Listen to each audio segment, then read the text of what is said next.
안녕하세요. 연무속입니다. 오늘은 최근 미국 MLS 무대에서 손흥민 선수를 둘러싸고 벌어지고 있는 여러 가지 상황을 정리해 보려고 합니다. 손흥민 선수의 이적은 사실 한국 팬들뿐 아니라 전 세계 축구 팬들의 큰 관심을 끌었고 미국 무대의 새로운 도전이라는 점에서 정말 큰 기대를 모았는데요. 그런데 막상 뚜껑을 열어보니 여러 가지 예상치 못한 문제들이 나타나면서 팬들의 걱정이 커지고 있습니다. 오늘은 그 내용을 차분하게 또 부드럽게 풀어보겠습니다. 먼저 손흥민 선수의 선택부터 짚고 가야겠죠. 2026년 북중미 월드컵은 한국 대표팀뿐만 아니라 손흥민 선수 개인에게도 굉장히 중요한 무대입니다. 손흥민은 월드컵에서 한국 축구의 선전을 가장 고려했다고 밝혔습니다. 그래서 더 많은 경기 출전 기회를 확보하고 동시에 미국이라는 새로운 무대에서 축구 문화와 환경에 적응하는 것이 중요하다고 판단한 겁니다. 즉, 단순히 돈이나 이색 도전이 아니라 월드컵 준비와 대표팀을 위한 선택이었다는 거죠. 하지만 지금의 MLS와 LAFC 상황을 보면 손흥민의 진심이 괜히 미안해지는 그런 안타까운 그림이 펼쳐지고 있습니다. 손흥민이 합류하면서 팬들은 이제 LAFC가 MLS를 지배하겠다는 기대감을 품었습니다. 하지만 실제 경기 내용을 들여다보면 수비 실수와 기본기 부족이 계속 노출되고 있습니다. 대표적으로 연속된 자책골 같은 실점이 나왔습니다. 상대 공격이 위협적이어서가 아니라 오히려 LAFC 수비수들의 발에 맞고 굴절되면서 실점하는 경우가 많았죠. 이런 장면들이 반복되자 팬들은 수비 조직력은 어디 있느냐 하며 큰 실망을 드러냈습니다. 공격에서도 문제가 보입니다. 손흥민과 함께 뛰는 공격수들, 특히 마르티네스와 부안가 같은 선수들이 팀워크를 보여주기보다는 오히려 개인적인 움직임에 치중하는 모습이 눈에 띄었는데요. 이 부분은 조금 더 자세히 살펴보겠습니다. 이번 경기에서 가장 충격적인 장면 중 하나는 2006년생, 그러니까 이제 겨우 10대 후반인 어린 선수 마르티네스의 태도였습니다. 경기 중에 손흥민 선수가 완전히 오픈된 상황에서 패스를 요청했지만 마르티네스가 공을 주지 않았습니다. 심지어 몇 차례는 의도적으로 무시하는 듯한 장면도 보였죠. 손흥민이 불만을 표시하자 되레 마르티네스가 화를 내는 모습까지 포착됐습니다. 프로 무대에서 팀의 최고 스타이자 주장 역할을 하는 선수를 상대로 이런 태도를 보이는 건 어린 나이와 상관없이 문제라는 지적이 나왔습니다.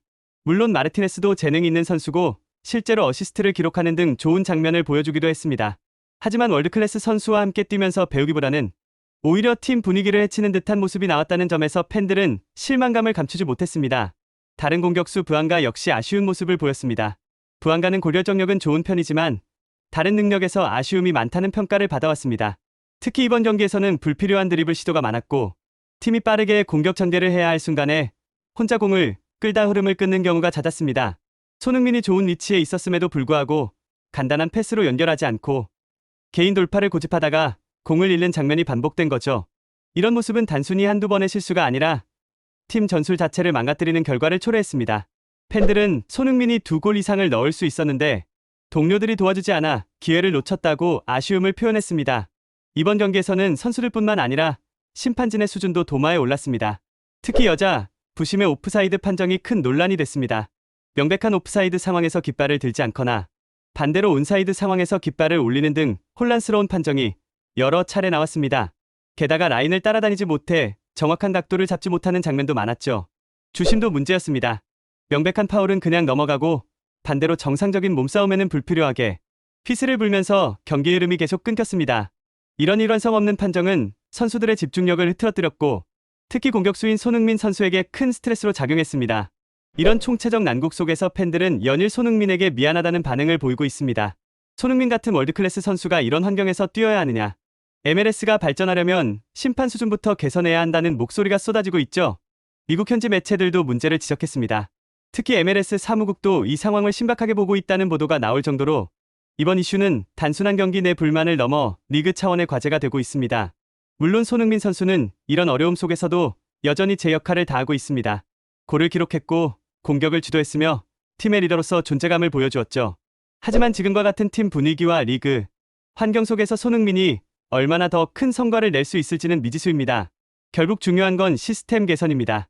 팀 내부적으로는 어린 선수들의 태도와 전술적 문제를 잡아야 하고 리그 차원에서는 심판의 전문성을 높여야 합니다. 그래야만 손흥민과 같은 월드클래스 선수를 MLS에 계속 유치할 수 있고 팬들도 신뢰를 보낼 수 있겠죠.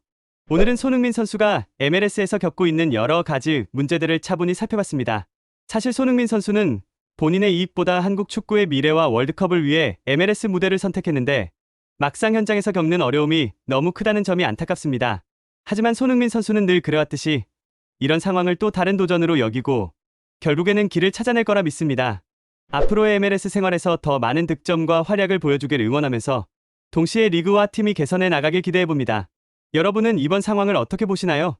손흥민 선수의 선택이 과연 옳았다고 생각하시나요? 아니면 더 나은 환경을 찾았어야 했다고 보시나요? 댓글로 의견 많이 남겨주시고 오늘 영상이 도움이 되셨다면 구독과 좋아요 부탁드립니다.